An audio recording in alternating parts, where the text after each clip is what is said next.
Right, everyone, I'm back. It's been a month since an FM Tactics video, so to make up for that, and it's in particular for the patrons who kind of support me on basis on tactics uploads, I've got 3 tactics for you this week. So we all know this is the Madrid 4-4-2 diamond. Tomorrow we're looking at Ange Postecoglou's 4-2-3-1, 4-3-3 with inverted wing backs on both sides. Absolutely tremendous. And then the day after that, we're looking at Aston Villa's Unai Emery's 4-4-2 with sort of like the peculiar role of Diaby and how that works in FM. And obviously up there with Ollie Watkins. I appreciate it's been a while. I'm a little bit rusty. I've actually pre-recorded this and then didn't have the microphone in front of me. It was sat over there. So this is the second time. I'm a little bit rusty. Hopefully we get back into it. This one's a good one.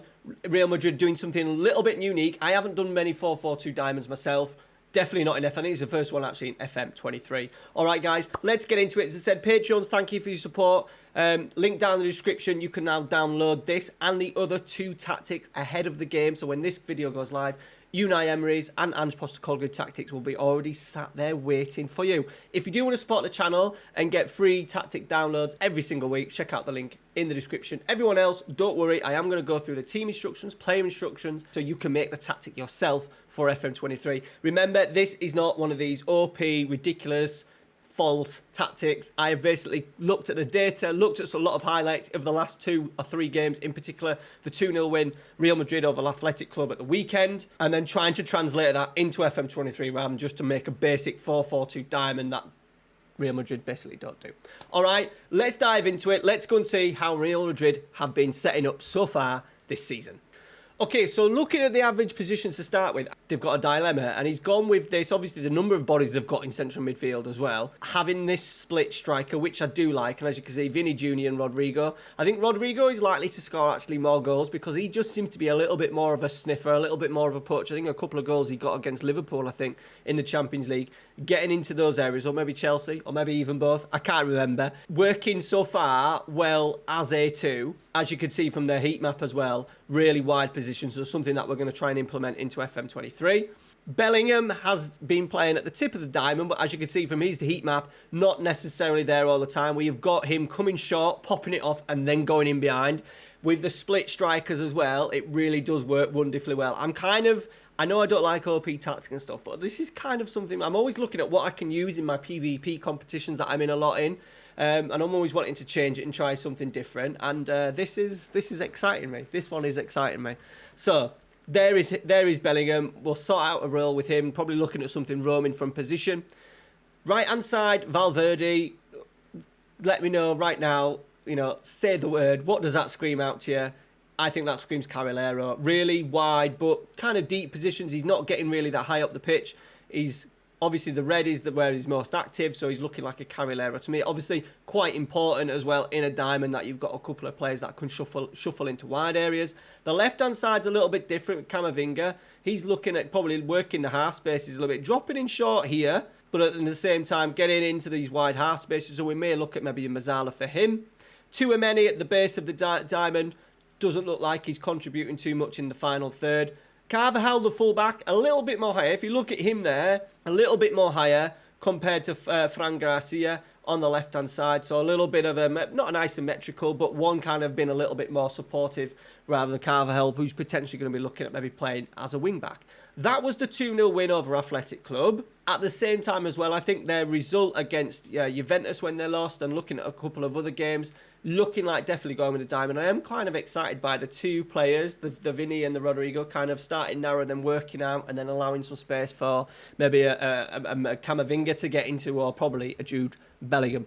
I think Bellingham could score easy 10 plus La Liga goals this year if he's playing in that position. All right, guys, let's go and see how that then transfers into FM23. Right, there is the basic tactic that I've set up. Now, results-wise, as you can see, we are second in La Liga. We're currently 5 points off Barca, but with a game in hand, and we have just beaten Barcelona. We've just smashed them 3-0. We've only had 1 defeat ourselves, which I don't think is especially when it was Athletic Club, my Spanish team, so we'll let them off. And at the same time, in the 2-0 defeat, it was the 87th and 91st minute. They were on an XG of 0.67. We were already at 2.28.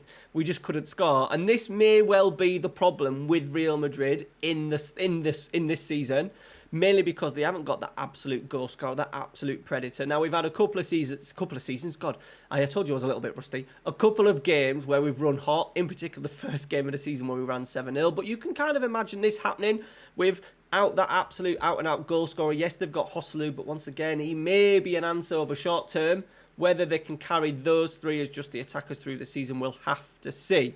Real Madrid are actually my bet for the Liga this season. But then after the defeat, we've racked up some impressive wins, beating Barcelona deservedly 3-0, 16 shots, XG of 3 to their 0.79. Not absolutely crazy on possession, but what we have seen, I think, the thing with Real Madrid in particular the last couple of years, just with the age of the midfield a little bit, has been a little bit passive.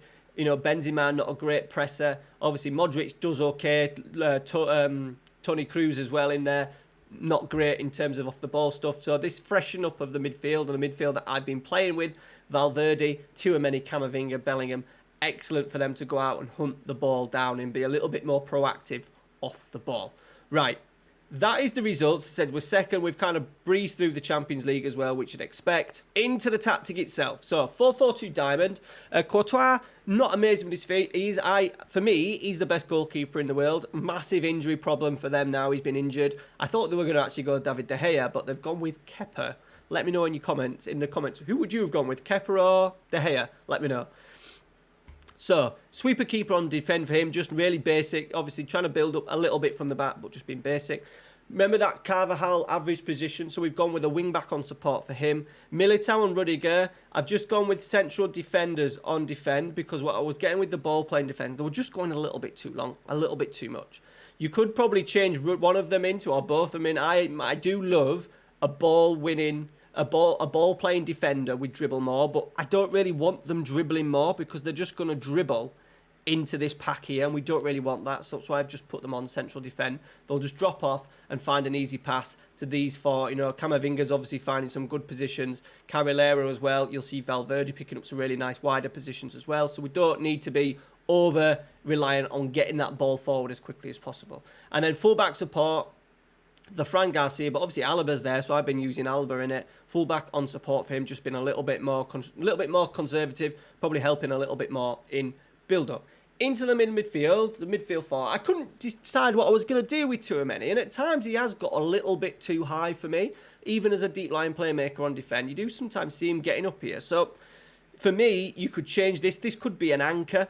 It could be maybe not a half-back, because a half-back, obviously, in possession, they drop in to do that. Don't necessarily need him to do that, especially with Rudiger and Militao there. You don't need him necessarily to do that. So maybe a DM on defend. I've gone with a DLP on defend, but it could quite easily be even an anchor just sitting in there, or a defensive midfielder on defend. By the way, as well, no PIs in any of these so far. The Valverdeville Carrilero on support. Obviously, you saw it in the heat map and stuff, drifting out into these really wide areas.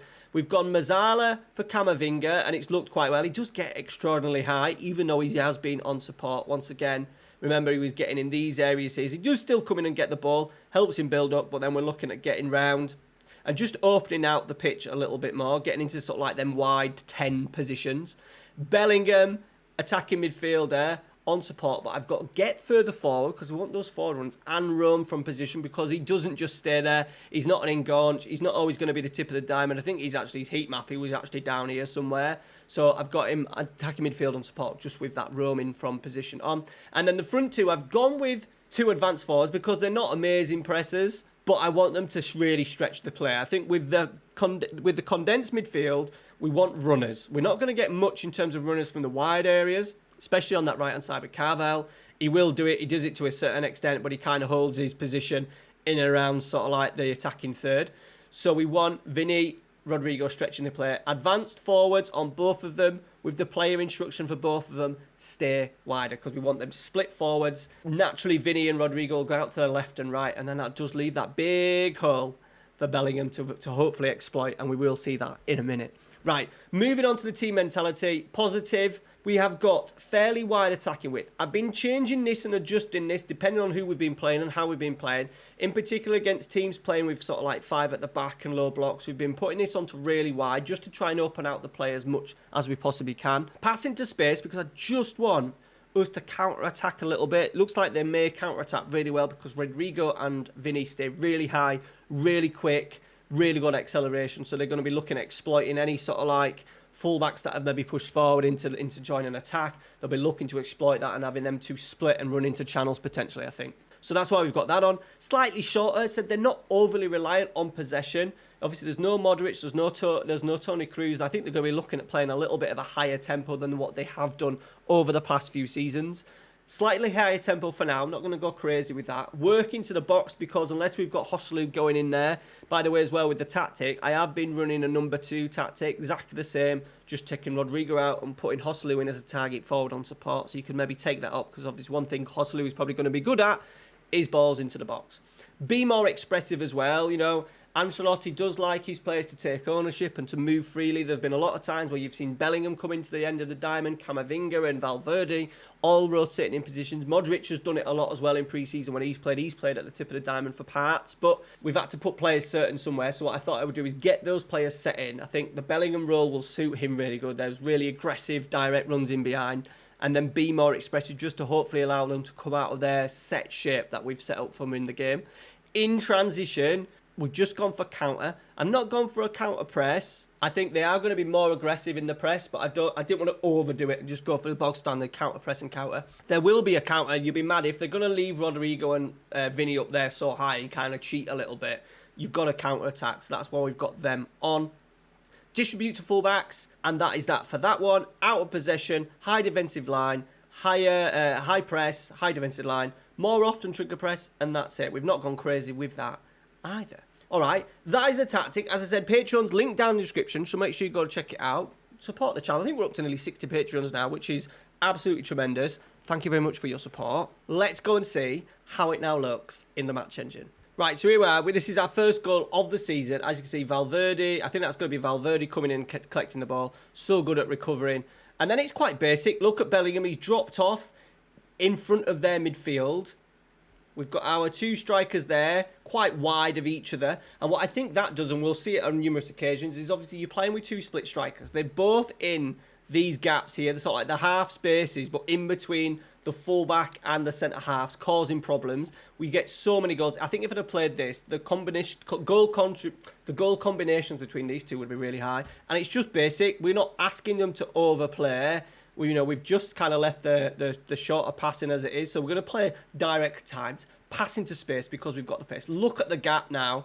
Because these two are working split strikers, it allows a little bit more space. Because of Carvalho's run as well, that's kind of occupied the left back, allowing Rodrigo to have a little bit more space. And it's just a simple clip, and it's a cross, and it's an easy tap in. Even Vinny, not being a natural goal scorer, he's going to score plenty like that. And this one here, we've just regained possession. The ball's been cleared out. There's Camavinga quite high. We've obviously got Tchouaméni, Valverde. 2 strikers are actually cheating beyond belief because they're offside. They're going to come back into play.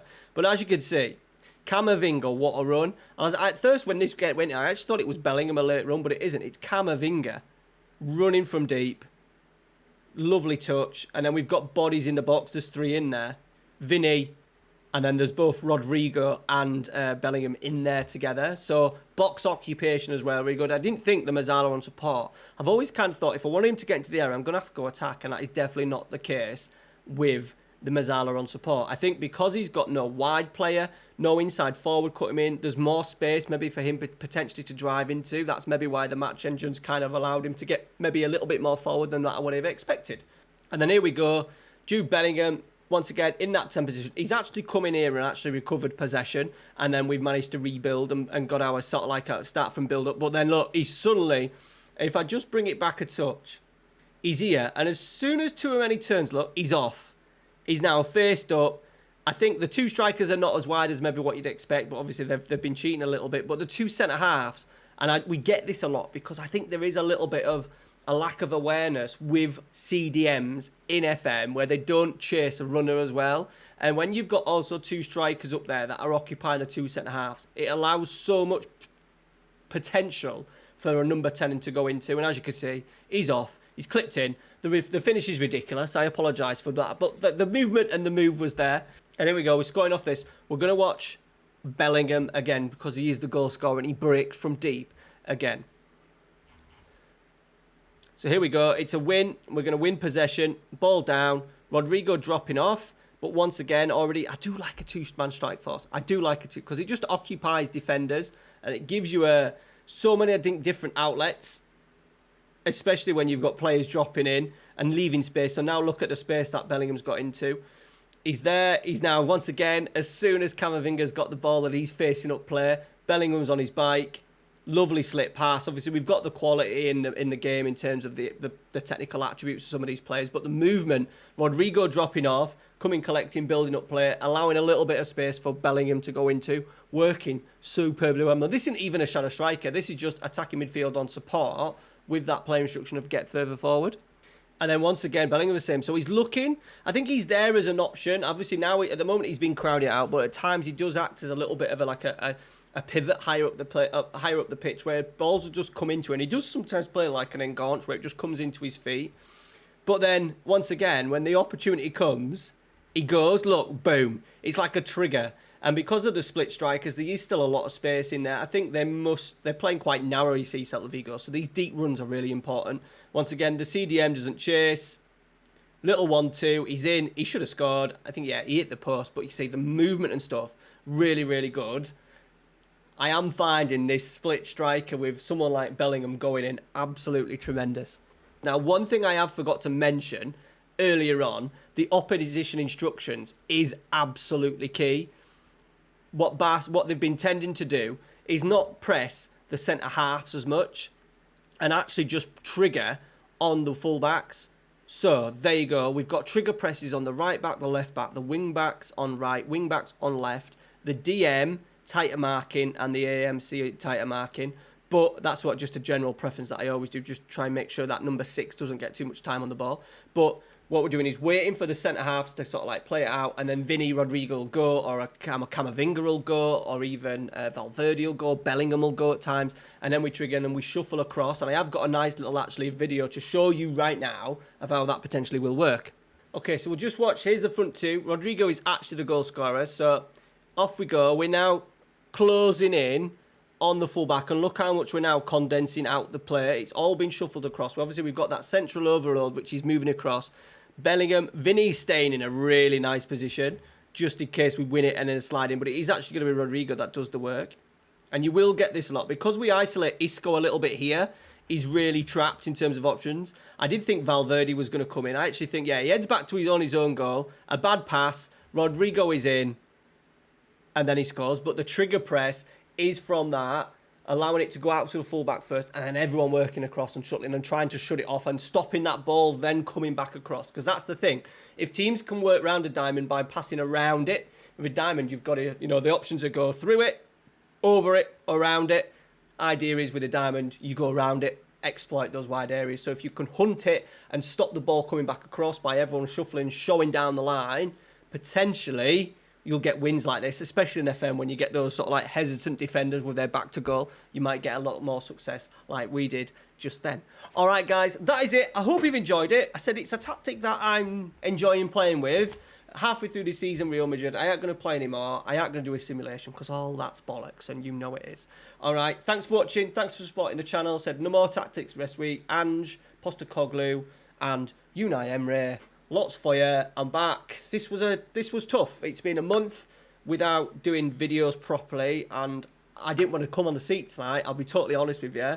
And it's actually gone pretty well. I've got back in the groove, ready to go again. Thanks for your support. Muchly appreciated. I've got decent enough plans for FM24. Hopefully back to streaming as well on YouTube if you're still here, so make sure you look out for that. Cheers, guys. Thanks a lot. See you later.